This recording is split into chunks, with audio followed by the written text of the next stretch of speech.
there, I'm Immigration Attorney Gail Seeram, and I want to talk to you about some items that you need to have on hand with you for your embassy interview for your green card. So if you've received notification from the embassy that you have an interview, some embassies require for you to register for your appointment. So if there is a link to register with the embassy, follow the instructions and register with the embassy. This is so the embassy can communicate with you in case they need to reschedule or for any other purpose. So let's talk about the items you need to have on hand for your embassy interview for your green card. Number one, you need to have your appointment letter online that was sent to you via email. You need to print that appointment letter and have it on hand with you when you enter the embassy. You will not be able to enter the embassy without that appointment letter. So even though you've received it either online or by email, print it out and have it on paper. Do not have it on your phone. You need to have it printed, hard copy on paper. You also need to have your valid passport.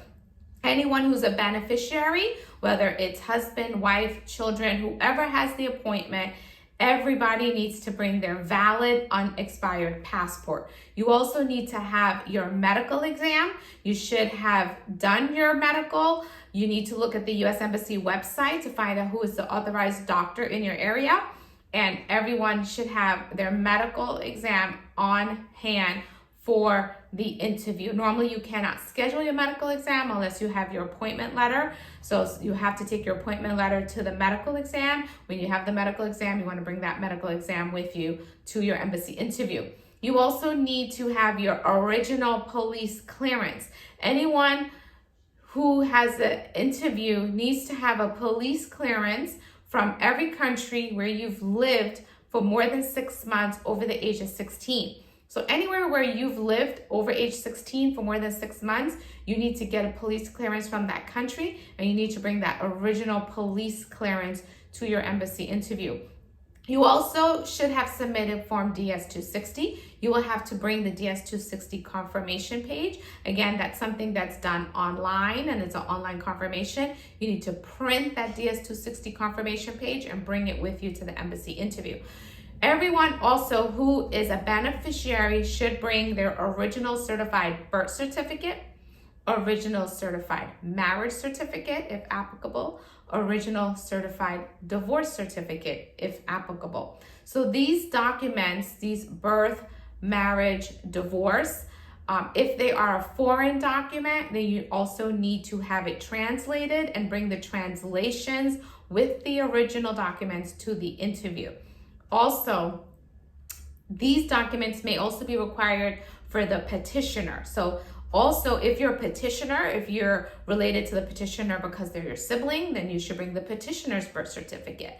Or if the petitioner is a parent or the petitioner is a child, you would also need to bring the petitioner's marriage and divorce. Again, all originals. So birth, marriage, and divorce, original certified for the petitioner, original certified for beneficiary, and if any of these documents are foreign, you need to have a translation, okay? Now, keep in mind, when you appear for your embassy interview, you will not necessarily receive the interview that very day.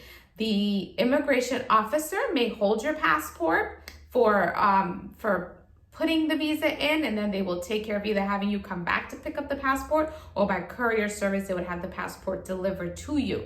But in most cases, the immigrant visa is not issued on the day of the interview. Sometimes the immigration officer may give you a notice saying your case is under administrative review. That may mean they're doing background checks or they need some more time to investigate before making a decision. Whatever notice that you receive from the embassy, just give them some time to make a decision. However, if it's a denial or it's a request for evidence, then that's something that you will have to submit to that particular embassy. We at the Immigration Law Offices of Gail Seeram, we've been practicing immigration law for over 21 years, since 1999.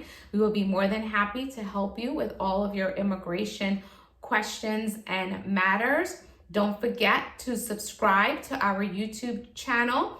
Just search hashtag GailLaw. If you need to make an appointment, we have an online appointment scheduler available on our website. Go to our website, GailLaw.com, to set your free consultation. In some cases, there is a consultation fee that is required. And don't forget to look at our other YouTube videos and all of our social media platform to keep up to date with all of your immigration matters. Thank you.